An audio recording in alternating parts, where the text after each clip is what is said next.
Have you guys ever heard of that one creator? His name is Zack D Films. Basically, he makes like a bunch of short form videos about like interesting facts about the world or like how-tos or like stuff to do in certain scenarios. You know what? Let's just watch one of them real quick. Walt Disney took a bite of the hot dog, counted his steps, then tossed the wrapper on the ground, according to the legend. And he watched other guests do the same.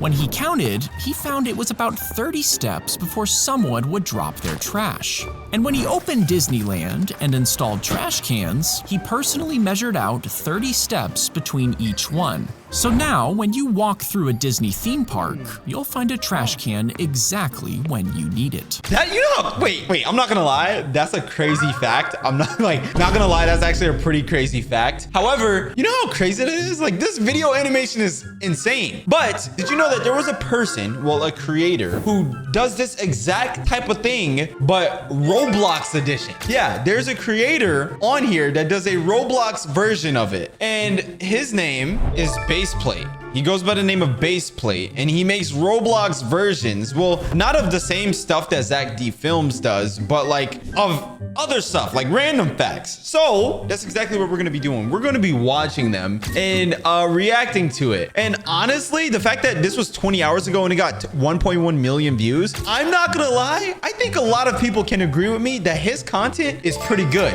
Now, I haven't even watched it yet, so we're about to watch it right now. So if you're new here, leave a like and subscribe to join the Supreme team. And let's get into this. You know what? Let's start off with the first one. A group of friends got trapped in a new VR survival game. The developer's rule was simple. If you die in the game, your real heart stops. Terrified, the friends built a fortress. What the heck? I'm not gonna lie. What this sounds like Sword Art Online.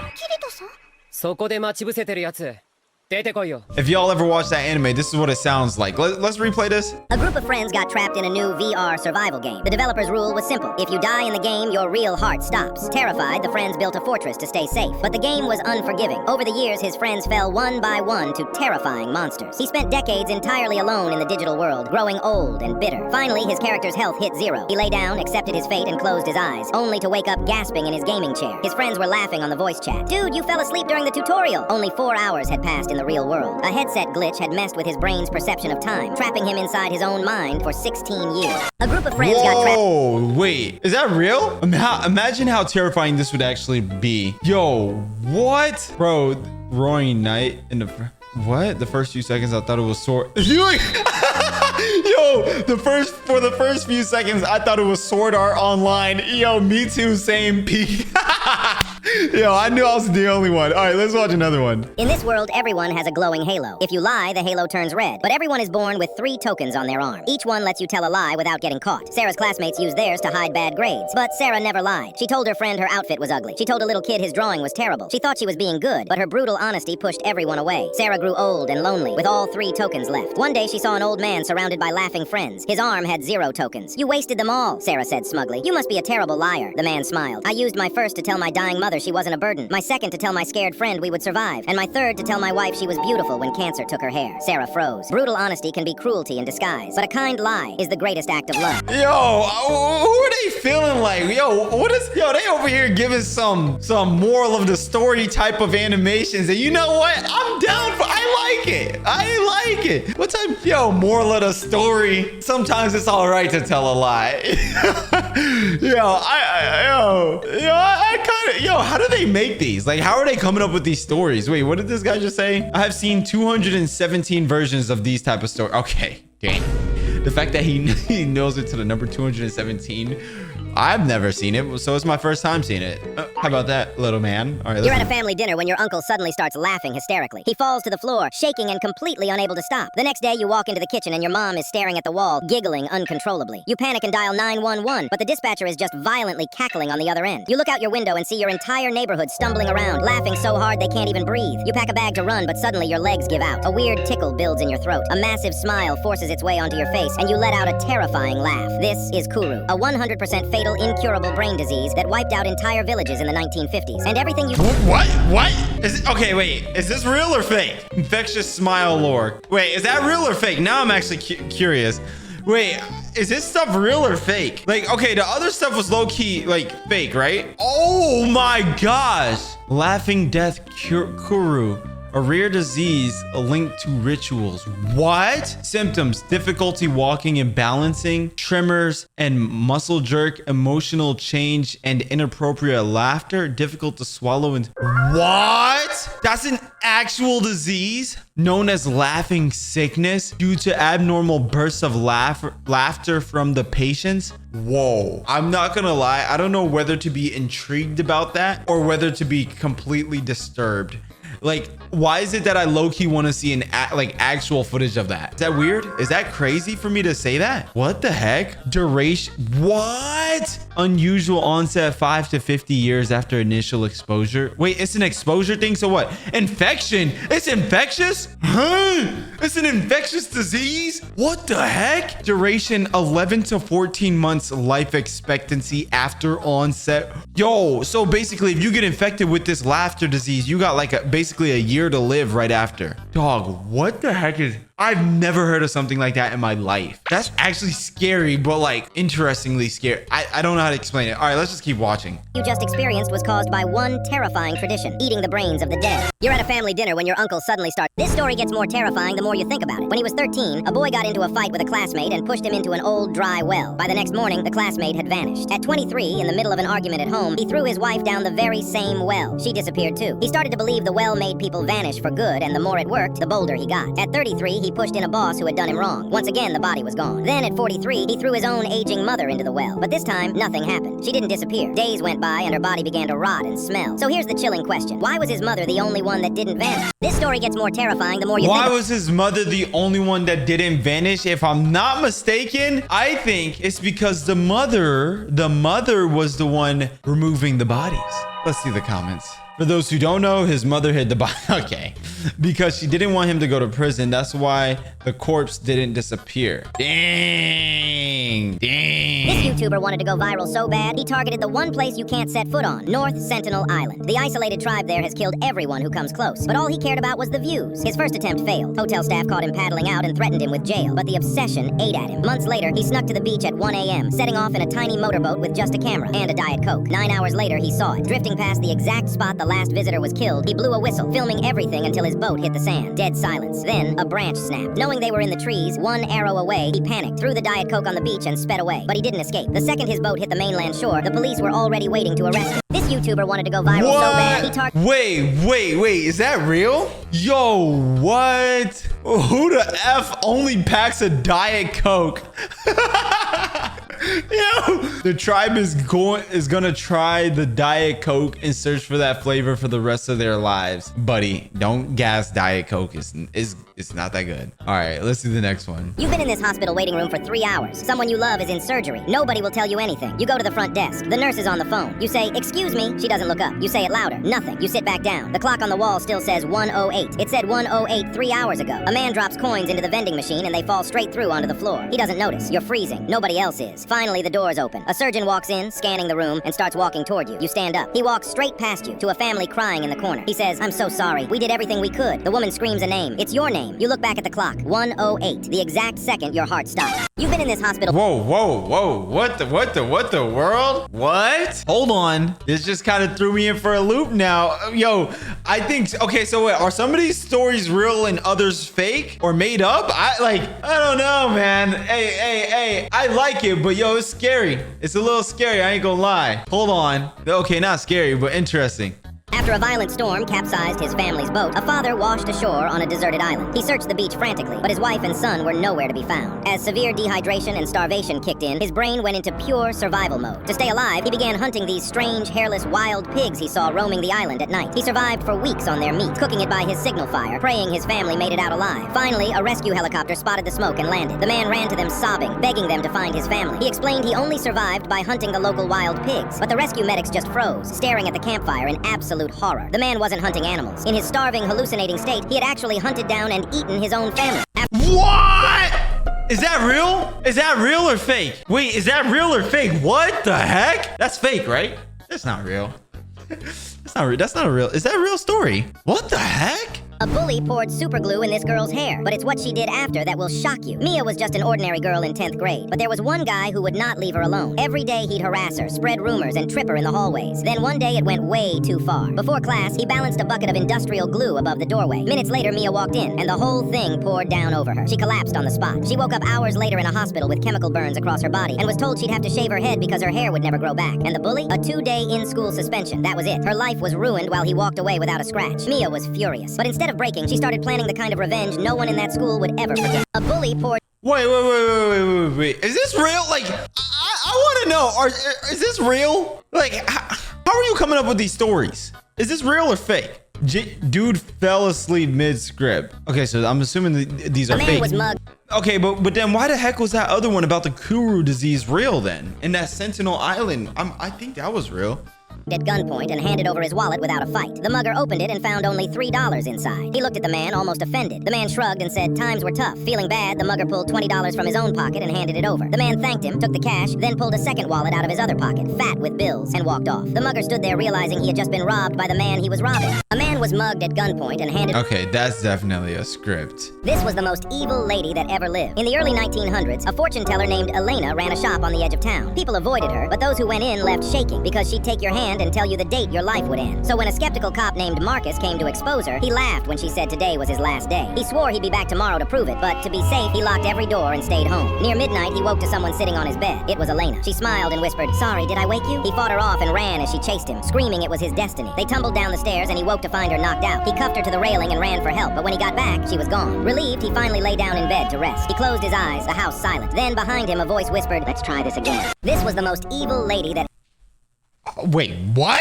Hold on. Ever lived. In the early 1900s, a fortune... Okay, because why are you... Because, look, if you're going to mention a time like early 1900s, I got to look it up now. Elena, fortune teller, 1900s. Is this real? Is this real or fake? Like, I don't know, bro. Like, I'm getting mad because it's like, yo, why, like... To an extent, I almost, like, I believed it for the most part, all the way up until, like, wait. All the way up until, like, wait. Hold Midnight, on. he woke to someone sitting on his bed. It was Elena. She smiled and whispered, "Sorry, did I wake you?" He fought her off and ran as she chased him, screaming it was his destiny. They tumbled down the stairs and he woke to find her knocked out. He cuffed her to the railing and ran for help, but when he got back... Yeah, like that. Like cuffed to the railing and then her not there. Relieved, he finally lay down in bed to rest. He closed his eyes, the house silent. Then behind him... Like, I believed it until now. Like, I believed it until then. It's like, what? But then again, it's like, why are you saying someone from the 1900s? Now I'm actually curious to know if this was real. Huh, okay. Ever since Leo was 11, he could see a battery percentage floating over everyone's head. He figured high percentages meant successful, energetic people, and low percentages meant lazy, boring people. So he ignored the kids at 10% or 5%, assuming they were just losers who didn't try, hanging only with the 100% crowd. But one day, Leo saw a girl walking to school with a horrifying 1% flashing red above her head. She looked perfectly normal, smiling and holding the door for everyone. Leo thought she was going to drop dead. He pulled her aside and asked if she was okay. She instantly broke down crying, explaining that she stayed up all night caring for her sick mom and doing her little brother's homework. Right then, Leo realized his huge mistake. The batteries weren't showing who was lazy. They were showing who was giving all their energy to everyone else and desperately needed someone to take care of them. Ever since Leo was 11, he could see a battery percentage. That's a nice story, bro. I'm not gonna lie. Yo, I'm not, like, if that was a real thing, that would be kind of cool. That would be kind of cool if that was a real thing. This is the only real case of reincarnation ever documented, and what this little girl did in front of a stranger has scientists shaking. In 1962, Okay, wait, whoa. First of all, he said real case ever documented, and then he said 1962. That means this story's a true story. Okay, let's rewind. 4-year-old named Ayana from a tiny town in Vermont started speaking fluent Burmese. Her family had never left the country. Experts confirmed it. She was using village words from the 1800s, stuff even modern speakers don't know. Then she started drawing the same wooden house over and over, begging to go home. After years of nightmares, her parents flew her to Myanmar. The moment their train passed a rice field, Ayana screamed to stop. She ran barefoot down a dirt road and pounded on a stranger's door. An old woman opened it. Ayana pushed past her, walked straight to the fireplace, pried out a loose stone, and grabbed a tiny wooden horse no one had touched in 60 years. She looked up and whispered, "Mama, I told you I'd come back." The old woman dropped to her knees. Her daughter had carved that horse before drowning in 1955. This is the only real case of... Bro, there's no way that's real. There's no way. Imagine being the old woman and one day there's a random child at your door and apparently that's your dead child. Reincarnation ever documented, and what this little girl did in front of a stranger has scientists shaking. In 1962, a 4-year-old named Ayana... There's no way that's real, bro. Hold on. 1962, Ayana. Reincarnation case. Yo, I swear, the stuff I'm typing right now, I feel like the government would be knocking at my door because this is just crazy. 1962. Don't tell me this is a made-up story before I get pissed off. Bro, you're about to make me angry if this is made up, bro. Bro, there's no way. Anna from a tiny town in Okay, Vermont. Hold on. Ayana, Vermont, Burmese reincarnation case study. Oh my gosh, this is... This is fake too? You stupid... I looked into this. There's no newspaper archives, academic studies, or documented investigations confirming a 1962 Ayana from Vermont reincarnation case. It appears to be a modern internet hoax that's been repeated. Oh my gosh. Dang it! Dang it, man! This soldier had the power to change history with a single bullet, and he chose not to fire. This is Henry Tandy, the most decorated British private of World War I. He earned more medals than anyone alive, but that's not why he's remembered today. On a cold autumn evening in 1918, Henry crouched in a muddy trench, watching the battle die down. Suddenly, he spotted a shadowy figure limping toward him through the mist. He grabbed his rifle, unsure if the man was friend or enemy, but as the figure got closer, Henry saw he was badly wounded and wearing a German uniform. The soldier had no weapon. He kept stumbling forward, not realizing how close he was to death. And when he finally understood what was coming, he didn't run. He stopped, looked Henry dead in the eye, and accepted his fate. But Henry couldn't pull the trigger, so he lowered his rifle and let him go. That wounded soldier was Adolf Hitler. This soldier had the power to change history with a single bullet. I don't know, bro. I don't know, man. This man was attacked by a shark, but instead of killing him, it actually ended up saving his life. In 2015, Eugene took his girlfriend and his 2 kids to California for a family vacation. As he and his daughter swam off the shores of Huntington Beach, he sensed something was wrong. Instantly, a sharp pain shot through his back and he was dragged to the bottom of the ocean. A great white had clamped onto him and wasn't letting go. But somehow, Eugene fought his way back to the surface. He barely made it to shore, bleeding everywhere, with a massive gash torn across his back. Since he didn't want to ruin the vacation, he skipped the hospital and decided to get it checked back home. A week later, he finally went in to get scanned. But when doctors looked at his x-rays, they couldn't believe their eyes. Hidden right beneath the bite was a cancerous tumor he never knew he had, and they caught it just in time. This man was attacked by a shark, but instead of killing him... This stuff is crazy. Like, the details of these stories are, like, insane. But it's like, are they true, though? You know what I'm saying? Like are they true, though? This guy is never losing 2 truths and a lie. A girl accepts a babysitting job at an isolated home in the woods. By the end of the night, she's running for her life. The kids are asleep. She's on the couch watching TV. Suddenly, the phone rings. She answers and hears heavy breathing. Have you checked on the children? She writes it off as a prank and hangs up. 15 minutes later, it rings again. Same voice. Why haven't you checked on the children? Her blood runs cold. She calls 911. The operator says if he calls back, keep him talking so they can trace it. Moments later, the phone rings. The voice snarls, check on the children! Trembling, she stays on the line. It rings once more, but this time, it's the operator. Get out of the house. The calls are coming from upstairs. Terrified, but thinking of the kids, she hesitates, then bolts out the door. But there, stepping out of the shadows, is a tall man. He stares her down and asks, why didn't you check on the children? Oh, heck no.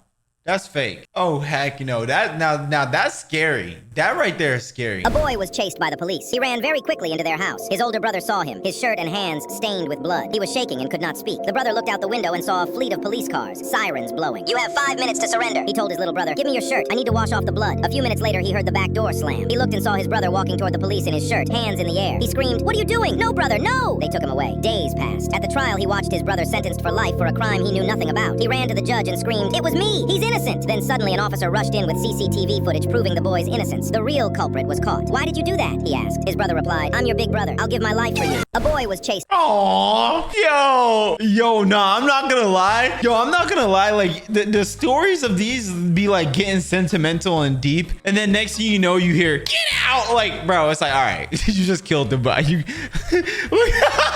Yo, why is it that as I'm saying it, there's people in the comments literally talking about it? The get out changes the vibe. yo, like,